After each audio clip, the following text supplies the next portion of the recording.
How to read comments on threads.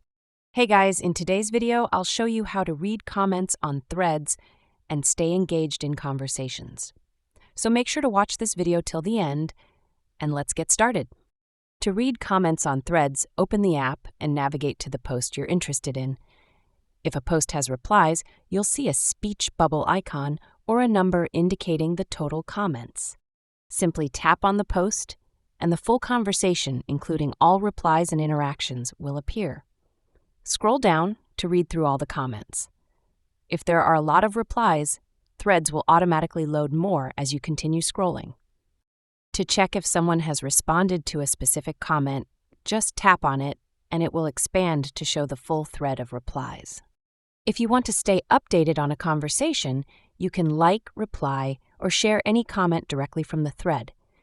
This helps you stay engaged, and you'll also receive notifications if someone responds to your comment or adds to the discussion. And that's how you can read and engage with comments on threads. If this tutorial helped, don't forget to like, share, and subscribe for more useful videos. Thanks for watching, and I'll see you in the next one.